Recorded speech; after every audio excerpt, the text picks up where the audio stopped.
മുണ്ടക്കൈ പുനരധിവാസവുമായി ബന്ധപ്പെട്ട് സമഗ്രമായ വാർത്താ സമ്മേളനമാണ് മുഖ്യമന്ത്രി പിണറായി വിജയൻ നടത്തിയത്. ഈ എല്ലാവർക്കും അവരുടെ ആവശ്യങ്ങളൊക്കെ തന്നെ അംഗീകരിച്ചുകൊണ്ടൊരു പുനരധിവാസം എന്ന രീതിയിലേക്കാണ് സർക്കാർ കടക്കുന്നത്. 2 ടൗൺഷിപ്പുകളാണ് ഇതിന്റെ ഭാഗമായി ഉയരുക. ഭൂമി ഏറ്റെടുക്കൽ നിലവിൽ ഡ്രോൺ സർവേയിലൂടെ ഭൂമി കണ്ടെത്തിയിട്ടുണ്ട്. അതിന് പിന്നാലെ ഫീൽഡ് സർവേ നിലവിൽ നടന്നുകൊണ്ടിരിക്കുകയാണ്. 58 ഹെക്ടർ ഭൂമിയാണ് എൽസ്റ്റേൺ എസ്റ്റേറ്റിൽ കണ്ടെത്തിയിരിക്കുന്നത്. 48.96 ഹെക്ടർ ഭൂമി നെടുമ്പാലയിലും കണ്ടെത്തിയിട്ടുണ്ട്. അത്തരത്തിൽ 2 ഇടങ്ങളിലായി ഒരിടത്ത് 5 സെന്റ് ഭൂമിയിൽ വീടുകളും 1000 സ്ക്വയർ ഫീറ്റിലുള്ള വീടുകൾ, ഒരിടത്ത് 10 സെന്റ് ഭൂമിയിൽ. ആ ഭൂമിയുടെ ഒരു ജോഗ്രഫി അനുസരിച്ച് വീട് നിർമ്മാണം അടക്കം പുരോഗമിക്കും. സമഗ്രമായി അത്തരം കാര്യങ്ങളൊക്കെ തന്നെയാണ് മുഖ്യമന്ത്രി വാർത്താ സമ്മേളനത്തിൽ പറഞ്ഞത്. തിരുവനന്തപുരത്ത് നിന്ന് സേഫ് സെയിൻ ലാബ്ദീൻ വിശദാംശങ്ങൾ നൽകാൻ ചേരുന്നുണ്ട്. സേഫ്, സമഗ്രമായി മുഖ്യമന്ത്രി പറഞ്ഞ കാര്യങ്ങൾ. വയനാട് മുണ്ടക്കൈ പുനർനിർമ്മാണവുമായി ബന്ധപ്പെട്ട സുപ്രധാനമായ തീരുമാനങ്ങളാണ് മുഖ്യമന്ത്രി പിണറായി വിജയൻ ഇന്നത്തെ മന്ത്രിസഭാ യോഗത്തിന് ശേഷം വിശദീകരിച്ചിരിക്കുന്നത്. 2 ടൗൺഷിപ്പുകൾ നിർമ്മിക്കാനാണ് തീരുമാനിച്ചിരിക്കുന്നത്. അതിൻ്റെ കരാറിൻ്റെ ചുമതല, നിർമ്മാണ പ്രവർത്തനത്തിൻ്റെ ചുമതല ഊരാളുങ്കൽ ലേബർ കോൺട്രാക്ട് സൊസൈറ്റിക്കാണ് സംസ്ഥാന സർക്കാർ നൽകിയിരിക്കുന്നത്. അതിൻ്റെ മേൽനോട്ടം കിഫ്കോൺ വഹിക്കും എന്ന തീരുമാനം കൂടി സംസ്ഥാന സർക്കാർ എടുത്തിട്ടുണ്ട്. എത്രയും വേഗം പുനരധിവാസ പ്രവർത്തനങ്ങൾ നടത്തി അത് പൂർത്തീകരിക്കുക എന്നുള്ളതാണ് സംസ്ഥാന സർക്കാർ ലക്ഷ്യം വെച്ചിരിക്കുന്നത്. 750 കോടി രൂപയാണ് ഈ പദ്ധതിക്ക് വേണ്ടി സംസ്ഥാന സർക്കാർ വിലയിരുത്തുന്നത്. അങ്ങനെ 750 കോടി രൂപ ഉണ്ടെങ്കിൽ അത് പൂർത്തീകരിക്കാൻ കഴിയും എന്നാണ് സംസ്ഥാന സർക്കാർ കണക്ക് കൂട്ടുന്നത്. ഇതിൻ്റെ ഭാഗമായിട്ട് വിശാലമായ പദ്ധതി രൂപരേഖ അത് ഒരു പ്രസൻറ്റേഷൻ എന്ന നിലയിൽ തന്നെ നമുക്ക് കാണിച്ചു തന്നു. ഇപ്പോൾ നമ്മൾ സ്ക്രീനിൽ കാണിക്കുകയും ചെയ്തിട്ടുണ്ട്. അങ്ങനെ വലിയ ഒരു പദ്ധതി, അത് കാണുമ്പോൾ തന്നെ അറിയാം വയനാട് മുണ്ടക്കയെ പുനർനിർമ്മിക്കാൻ ആവശ്യമായ ക്രമീകരണങ്ങൾ തന്നെയാണ് ഒരുക്കിയിരിക്കുന്നത്.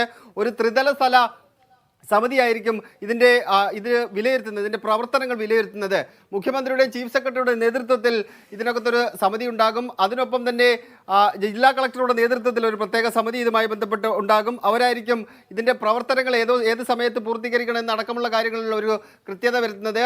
25-ാം തീയതിയോട് കൂടി ഇതിൻ്റെ ഗുണഭോക്താക്കളുടെ ഒരു പട്ടിക സംസ്ഥാന സർക്കാർ പ്രസിദ്ധീകരിക്കുമെന്നാണ് അറിയിച്ചിരിക്കുന്നത്. അതിൻ്റെ പ്രവർത്തനങ്ങൾ ഇപ്പോൾ നടന്നു വരികയാണ്. എത്ര വീടുകൾ നിർമ്മിക്കണം എന്ന അടക്കമുള്ള കാര്യങ്ങളിൽ ഈ ഗുണഭോക്താക്കളുടെ പട്ടിക തയ്യാറാക്കിയ ശേഷമായിരിക്കും അതിനകത്ത് എത്ര വീടുകൾ നിർമ്മിക്കണം എന്ന കാര്യത്തിൽ അതിൻ്റെ ഒരു എണ്ണം കൃത്യമായിട്ട് നമുക്ക് കണക്കാക്കിയെടുക്കാൻ കഴിയുകയുള്ളൂ. എന്തായാലും 25-ാം തീയതിക്കുള്ളിൽ തന്നെ ഗുണഭോക്താക്കളുടെ പട്ടിക തയ്യാറാക്കും എന്നാണ് മുഖ്യമന്ത്രി വിശദീകരിച്ചിരിക്കുന്നത്. എത്രയും വേഗം ഇത് പൂർത്തീകരിക്കുക എന്നുള്ളതാണ് ലക്ഷ്യം വെച്ചിരിക്കുന്നത്. അതിൻ്റെ ഒരു സമയപരിധി അത് 2 ആഴ്ചക്കുള്ളിൽ മാധ്യമങ്ങളോടോ അല്ലെങ്കിൽ പൊതുസമൂഹത്തിനോടോ പറയാമെന്നാണ് മുഖ്യമന്ത്രി വിശദീകരിക്കുന്നത്. അത് എത്രയും വേഗം, ഒരുപാട് കാലതാമസം ഉണ്ടാവില്ല, എത്രയും വേഗം അത് നടപ്പാക്കാൻ വേണ്ടി കഴിയും എന്നൊരു പ്രതീക്ഷ സർക്കാർ പങ്കുവെക്കുന്നുണ്ട്.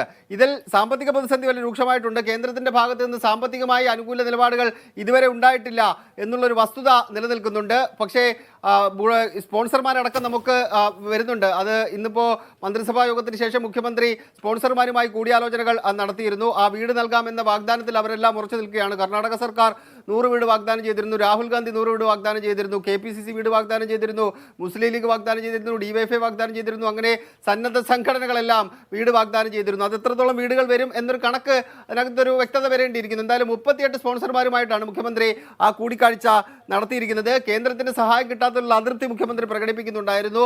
ആദ്യഘട്ടത്തിൽ തന്നെ നിവേദനം നൽകിയപ്പോൾ 3 ആവശ്യങ്ങൾ മുന്നോട്ട് വെച്ചിരുന്നു. അടിയന്തര ധനസഹായമായിട്ട് 250 പരം കോടി രൂപ വേണം എന്ന ആവശ്യം മുന്നോട്ട് വെച്ചിരുന്നു. L3 വിഭാഗത്തിൽ പെടുത്തണമെന്ന ആവശ്യം മുന്നോട്ട് വെച്ചിരുന്നു.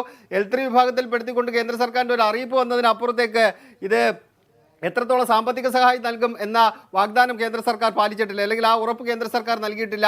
അതിനൊപ്പം തന്നെ വയനാട്ടിലെ ദുരന്തബാധിതർ നേരിടുന്ന ഏറ്റവും പ്രധാനപ്പെട്ട പ്രശ്നം വായ്പ എഴുതി തള്ളുക എന്നുള്ളതാണ്.